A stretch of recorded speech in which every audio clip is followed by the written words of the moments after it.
ಪ್ರಿಯ ವೀಕ್ಷಕರಿಗೆಲ್ಲ ನನ್ನ ನಮಸ್ಕಾರಗಳು. ಸರ್ವೇ ಜನ ಸುಖಿನೋ ಭವಂತು ಯೂಟ್ಯೂಬ್ ಚಾನಲ್ಗೆ ಸ್ವಾಗತ. ಬಾಲಬಾಲೆಯರಿಗೆ ಬಾಹ್ಯಾಕಾಶ ಪುಸ್ತಕ ಮಾಲೆ ಈ ಸರಣಿಕೆಯ 6ನೇ ಭಾಗವನ್ನು ನಾನು ನಿಮ್ಮ ಮುಂದೆ ಓದುತ್ತೇನೆ. ಇಂದಿನ ಭಾಗದಿಂದ ಸ್ವಲ್ಪ ತೆಗೆದುಕೊಂಡು ಮತ್ತೆ ಓದುತ್ತೇನೆ. ಕೈಪರ್ ಪಟ್ಟಿ ಬೆಲ್ಟ್. ಕೈಪರ್ ಪಟ್ಟಿ ಸೌರವ್ಯೂಹದ ಒಂದು ಪ್ರದೇಶವಾಗಿದ್ದು ಅದು ನೆಪ್ಚೂನ್ನ ಕಕ್ಷೆಯ ಆಚೆಗೆ ಇದೆ. ಇದು ಕ್ಷುದ್ರಗ್ರಹ ಪಟ್ಟಿಗಿಂತ ದೊಡ್ಡದು. ಕೈಪರ್ ಪಟ್ಟಿಯು ಕುಬ್ಜ ಗ್ರಹಗಳಾದ ಪ್ಲೂಟೋ ಮತ್ತು ಎರಿಸ್ನಂತಹ ಕೆಲವು ದೊಡ್ಡ ವಸ್ತುಗಳನ್ನು ಒಳಗೊಂಡಂತೆ ಲಕ್ಷಾಂತರ ಹಿಮಾವೃತ ವಸ್ತುಗಳನ್ನು ಒಳಗೊಂಡಿದೆ. ಈ ಪಟ್ಟಿಯು ಸೂರ್ಯನಿಂದ 30 ಖಗೋಳಮಾನ ದೂರದಲ್ಲಿ ಆರಂಭಗೊಂಡು 50 ಖಗೋಳಮಾನ ದೂರದವರೆಗೆ ವಿಸ್ತರಿಸಿದೆ. ಅಲ್ಪಾವಧಿಯ ಪ್ರಿಯ ವೀಕ್ಷಕರೇ, ಖಗೋಳಮಾನ ಅಂದರೆ ಸೂರ್ಯ ಮತ್ತು ಭೂಮಿಗೆ ಇರುವಷ್ಟು ದೂರವನ್ನು ಒಂದು ಖಗೋಳಮಾನ ಎಂದು ಎನ್ನುತ್ತಾರೆ. ಇದು ತಾವು ಊಹೆ ಮಾಡಿಕೊಳ್ಬೇಕು. ಅಲ್ಪಾವಧಿಯ ಧೂಮಕೇತುಗಳು ಕೈಪರ್ ಪಟ್ಟಿಯಿಂದ ಬರುತ್ತವೆ. ಕೈಪರ್ ಪಟ್ಟಿಯಲ್ಲಿನ ವಸ್ತುಗಳು ಕೆಲವೊಮ್ಮೆ ಸೌರಮಂಡಲದ ಬೇರೆ ಬೇರೆ ಆಕಾಶಕಾಯಗಳ ಗುರುತ್ವಾಕರ್ಷಣೆಯ ಪ್ರಭಾವಕ್ಕೆ ಒಳಗಾಗಿ ಸೂರ್ಯನ ಹತ್ತಿರ ತರುವ ಕಕ್ಷೆಗಳಿಗೆ ತಳ್ಳಲ್ಪಡುತ್ತವೆ. ಊರ್ಟ್ ಮೋಡ ಕ್ಲೌಡ್.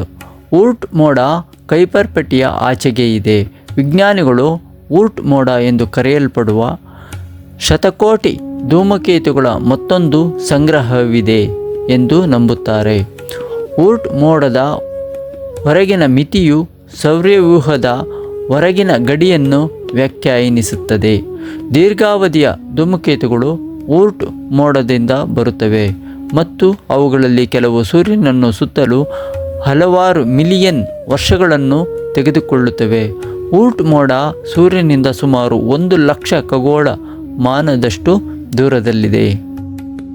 ಚಿತ್ರದಲ್ಲಿ ತೋರಿಸಿರ್ತೀನಿ ನಿಮಗೆ ಥಂಬ್ನೈಲ್. ಜೀವಕುಲದ ಮೇಲೆ ಧೂಮಕೇತುಗಳ ಪ್ರಭಾವ. ಈ ಸಣ್ಣ ಆಕಾಶಕಾಯಗಳು ನಮ್ಮ ಸೌರವ್ಯೂಹದ ಅನೇಕ ನಿಗೂಢಗಳ ಮೇಲೆ ಬೆಳಕು ಚೆಲ್ಲಬಲ್ಲದು. ಅದೇ ಕಾರಣಕ್ಕೆ ಅನೇಕ ವಿಜ್ಞಾನಿಗಳ ಚಿತ್ತ ಅದರತ್ತ. ಅವು ಅನೇಕ ಪ್ರಮುಖ ಸುಳಿವುಗಳನ್ನು ಮತ್ತು ಮಾಹಿತಿಯನ್ನು ಹೊಂದಿವೆ. ಧೂಮಕೇತುಗಳು ಸುಮಾರು 4.6 ಶತಕೋಟಿ ವರ್ಷಗಳ ಹಿಂದೆ ಸಂಭವಿಸಿದ ಸೌರವ್ಯೂಹದ ಹುಟ್ಟಿನಿಂದ ಉಳಿದ ಅವಶೇಷಗಳಾಗಿವೆ. ಅವು ಹೆಚ್ಚಾಗಿ ಕಪ್ಪು ಸಾವಯವ ವಸ್ತುಗಳಿಂದ ಲೇಪಿತವಾದ ಮಂಜುಗಡ್ಡೆಯನ್ನು ಒಳಗೊಂಡಿರುತ್ತದೆ.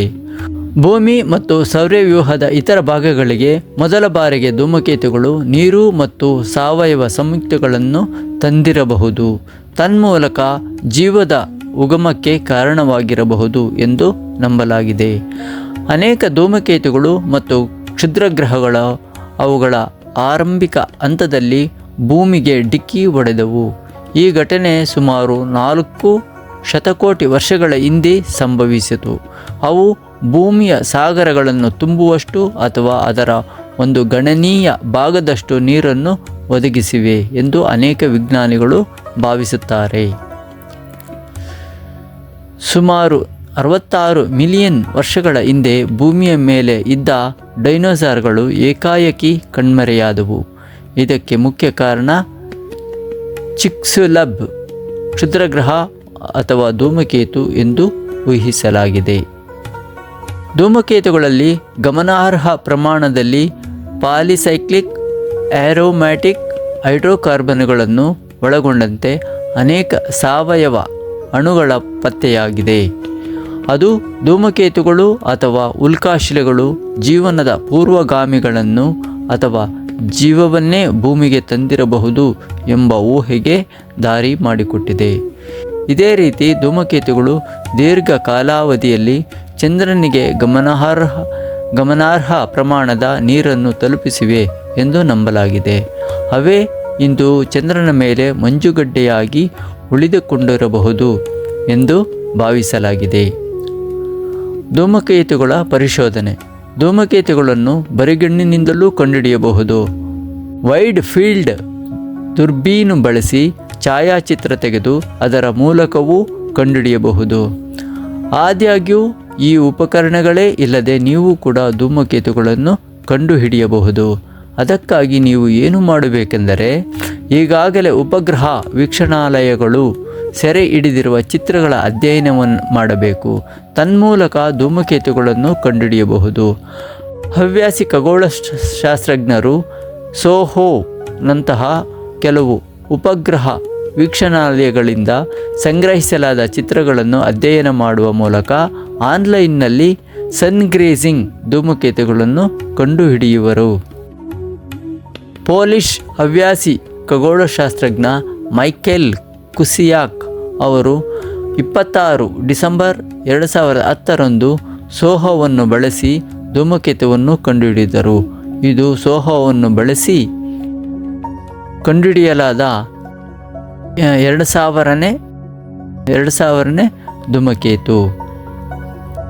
ಹೇಲ್ ಬಾಪ್ ಅನ್ನು ಕಂಡುಹಿಡಿದ ಖಗೋಳಶಾಸ್ತ್ರಜ್ಞರಿಬ್ಬರೂ ಕೂಡ ಹವ್ಯಾಸಿ ಉಪಕರಣಗಳನ್ನು ಬಳಸಿದ್ದರು.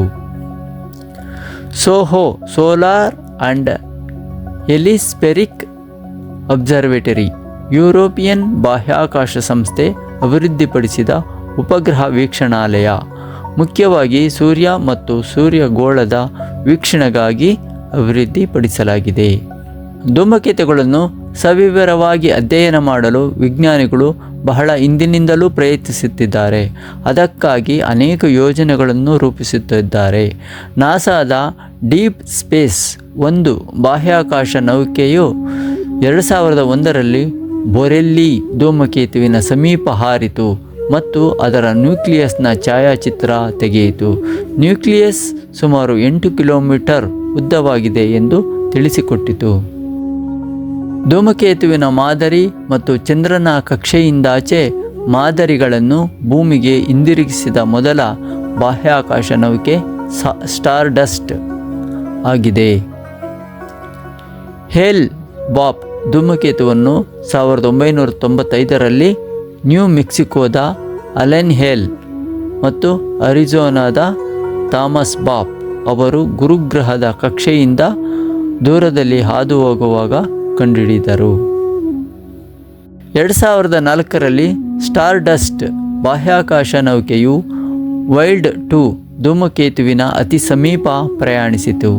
ತನ್ನಲ್ಲಿದ್ದ ಏರೋಜೆಲ್ ಎಂಬ ವಸ್ತುವಿನಲ್ಲಿ ಧೂಮಕೇತು ಮತ್ತು ಅಂತರಾತಾರ ಇಂಟರ್ಸ್ಟೆಲ್ಲರ್ ಧೂಳುಗಳನ್ನು ಸಂಗ್ರಹಿಸಿತು.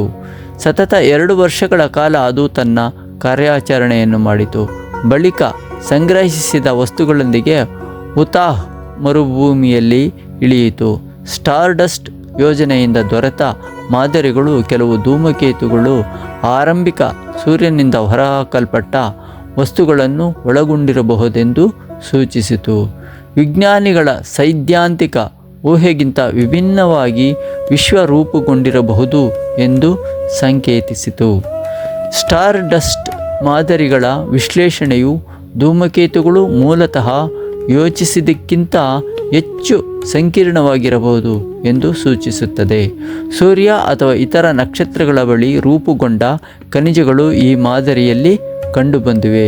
ಇದು ಸೌರವ್ಯೂಹದ ಆಂತರಿಕ ಪ್ರದೇಶಗಳಿಂದ ವಸ್ತುಗಳು ಧೂಮಕೇತುಗಳು ರೂಪುಗೊಂಡ ಹೊರಗಿನ ಪ್ರದೇಶಗಳಿಗೆ ಪ್ರಯಾಣಿಸುತ್ತವೆ ಎಂದು ಸೂಚಿಸುತ್ತದೆ. ಸ್ಟಾರ್ಡಸ್ಟ್ ಉಪಗ್ರಹವು ಈ ಕೆಳಗಿನ ಉಪಕರಣಗಳನ್ನು ಹೊಂದಿತ್ತು: ಧೂಮಕೇತು ಮತ್ತು ಅಂತರ್ತಾರ ಧೂಳು ವಿಶ್ಲೇಷಕ, ಧೂಳು ಪರಿವೀಕ್ಷಕ, ಏರೋಜೆಲ್ ತುಣುಕು ಸಂಗ್ರಾಹಕ, ಪಥ ನಿರ್ದೇಶನ ಛಾಯಾಚಿತ್ರ ಗ್ರಾಹಕ. ಧೂಮಕೇತುಗಳ ಅಧ್ಯಯನ ನಡೆಸಿದ ಮತ್ತೊಂದು ಯೋಜನೆ ನಾಸಾದ ಡೀಪ್ ಇಂಪ್ಯಾಕ್ಟ್. ಇದು ಧೂಮಕೇತುವಿನ ಸಮೀಪ ಹಾರಿ ಹೋಗುವ ಫ್ಲೈಬೈ ಬಾಹ್ಯಾಕಾಶ ನೌಕೆ. ಇದು ಒಂದು ಉತ್ಖನನ ಮಾಡುವ ಯಂತ್ರವನ್ನು ಇಂಪ್ಯಾಕ್ಟರ್ ಒಳಗೊಂಡಿತ್ತು. ಜುಲೈ 2005ರಲ್ಲಿ ನಿಗದಿಪಡಿಸಿದಂತೆ ಈ ಉತ್ಖನನ ಯಂತ್ರವನ್ನು ಧೂಮಕೇತು ಟೆಂಪಲ್ 1ರ ನ್ಯೂಕ್ಲಿಯಸ್ನ ಆದಿಯಲ್ಲಿ ಬಿಡುಗಡೆ ಮಾಡಲಾಯಿತು. ಈ ಉತ್ಖನನ ಯಂತ್ರವು ಧೂಮಕೇತುವಿನ ಮೇಲ್ಮೈಯಿಂದ ಬೃಹತ್ ಪ್ರಮಾಣದ ಸೂಕ್ಷ್ಮವಾದ ಪುಡಿ ವಸ್ತುಗಳನ್ನು ಹೊರಹಾಕಿತು. ಈ ಸಂದರ್ಭದಲ್ಲಿ ಇಂಪ್ಯಾಕ್ಟರ್ ಕ್ಯಾಮರಾ ಧೂಮಕೇತುವನ್ನು ಹೆಚ್ಚು ವಿವರವಾಗಿ ಚಿತ್ರಿಸಿತು. ಫ್ಲೈಬೈ ಬಾಹ್ಯಾಕಾಶ ನೌಕೆಯಲ್ಲಿದ್ದ 2 ಕ್ಯಾಮರಾಗಳು ಮತ್ತು ಸ್ಪೆಕ್ಟ್ರೋಮೀಟರ್ನ ಸಹಾಯದಿಂದ ಅನೇಕ ವಿವರಗಳನ್ನು ದಾಖಲಿಸಲಾಯಿತು. ಯಶಸ್ವಿ ಪ್ರಾಥಮಿಕ ಕಾರ್ಯಾಚರಣೆಗಳ ನಂತರ ಡೀಪ್ ಇಂಪ್ಯಾಕ್ಟ್ ಬಾಹ್ಯಾಕಾಶ ನೌಕೆ ಮತ್ತು ಸ್ಟಾರ್ ಡಸ್ಟ್ ಬಾಹ್ಯಾಕಾಶ ನೌಕೆಗಳು ಇನ್ನೂ ಆರೋಗ್ಯಕರವಾಗಿದ್ದರಿಂದ ಅವುಗಳನ್ನು ಇನ್ನೂ ಹೆಚ್ಚಿನ ಸಂಶೋಧನೆಗೆ ಬಳಸಿಕೊಳ್ಳಲಾಯಿತು. ಧೂಮಕೇತುಗಳ ಅಧ್ಯಯನ ಮಾಡಿದ ಇನ್ನೊಂದು ಅಭಿಯಾನ ರೊಸೆಟ್ಟಾ ಪಿಲೆ. ಈ ಅಭಿಯಾನ ರೊಸೆಟ್ಟಾ ಎಂಬ ಉಪಗ್ರಹವನ್ನು ಮತ್ತು ಪಿಲೆ ಎಂಬ ಲ್ಯಾಂಡರ್ಗಳನ್ನು ಒಳಗೊಂಡಿತ್ತು. ಧೂಮಕೇತುವೊಂದರ ಮೇಲೆ ಕಾಲೂರಿದ ಹಿರಿಮೆ ಈ ಅಭಿಯಾನದ್ದು. 67P ಧೂಮಕೇತುವಿನ ಮೇಲೆ ಪಿಲೆ ಎಂಬ ಹೆಸರಿನ ಲ್ಯಾಂಡರ್ ಇಳಿಸಿ ಈ ಗರಿಮೆಯನ್ನು ತನ್ನ ಮುಡಿಗೇರಿಸಿಕೊಂಡಿತು. ಇದು ತನ್ನ ಸೀಮಿತ ಜೀವಿತಾವಧಿಯಲ್ಲಿ ಅನೇಕ ಪ್ರಯೋಗಗಳನ್ನು ಕೈಗೊಂಡು ಅತ್ಯುಪಯುಕ್ತ ಮಾಹಿತಿಯನ್ನು ಒದಗಿಸಿತು. ಕುರು ಬಾಹ್ಯಾಕಾಶ ಕ್ಷೇತ್ರದಿಂದ ಮಾರ್ಚ್ 2, 2004 ಉಡಾವಣೆಗೊಂಡ ಈ ನೌಕೆ 10 ವರ್ಷ 5 ತಿಂಗಳ ದೀರ್ಘ ಪ್ರಯಾಣದ ಬಳಿಕ 2014ರಲ್ಲಿ 67P ಧೂಮಕೇತುವಿನ ಕಕ್ಷೆಯನ್ನು ತಲುಪಿತು. ನಂತರದ 2-3 ತಿಂಗಳಲ್ಲಿ ಅದು ಧೂಮಕೇತುವಿನ ಮೇಲೆ ಇಳಿಯಲು ಸೂಕ್ತವಾದ ಜಾಗ ಹುಡುಕಿತು. ಅದಕ್ಕಾಗಿ ರೊಸೆಟ್ಟಾ ತನ್ನಲ್ಲಿನ ಕ್ಯಾಮರಾಗಳನ್ನು ಬಳಸಿಕೊಂಡಿತು. ಅಂತಿಮವಾಗಿ ಅಗಿಲ್ಕಿಯಾ ಎಂದು ಗುರುತಿಸಲಾದ ಜಾಗದಲ್ಲಿ ಪಿಲೆಯನ್ನು ಇಳಿಸುವ ತೀರ್ಮಾನ ಮಾಡಲಾಯಿತು.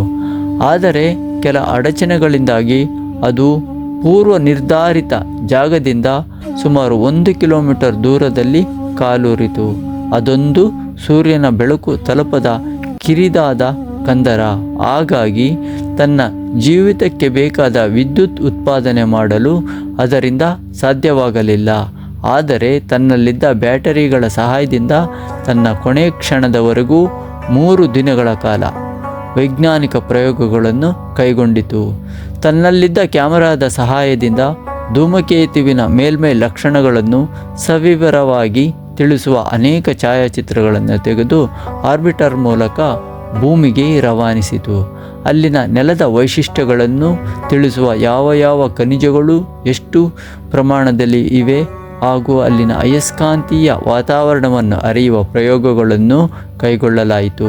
ಬಳಿಕ ಅದು ತನ್ನ ಮಾತೃನೌಕೆಯಿಂದ ಸಂಪರ್ಕ ಕಳೆದುಕೊಂಡಿತು. 7 ತಿಂಗಳ ಬಳಿಕ ಮತ್ತೆ ಸಂಪರ್ಕ ಸಾಧಿಸಲು ಯಶಸ್ವಿಯಾಯಿತು. ಆಗ ಸುಮಾರು 10 ದಿನಗಳ ಕಾಲದಲ್ಲಿ 6 ಬಾರಿ ಸಣ್ಣ ಪುಟ್ಟ ಮಾಹಿತಿ ರವಾನೆ ಮಾಡಿತು.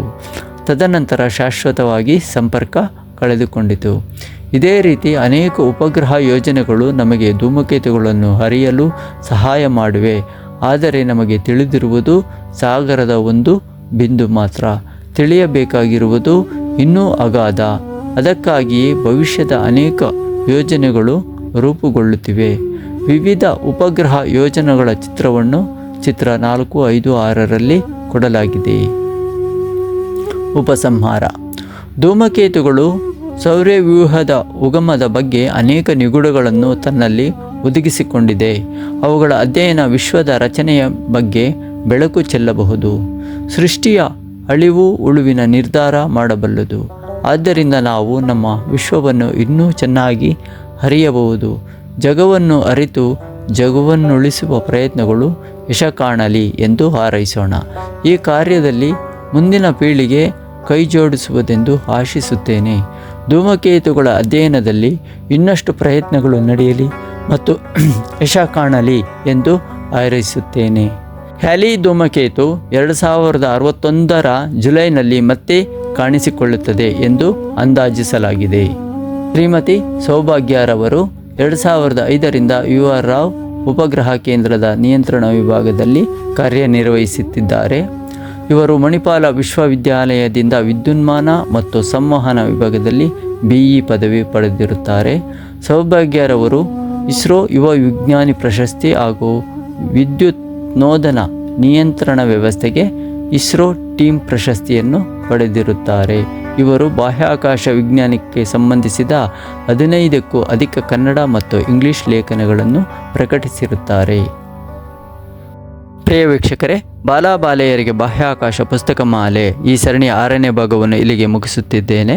ಮುಂದಿನ ಭಾಗಕ್ಕೆ ತಾವು ವೀಕ್ಷಿಸುತ್ತೀರೆಂದು ನಿರೀಕ್ಷೆಯಿಂದ ನಾನು ಕಾಯುತ್ತಿರುತ್ತೇನೆ. Thank you.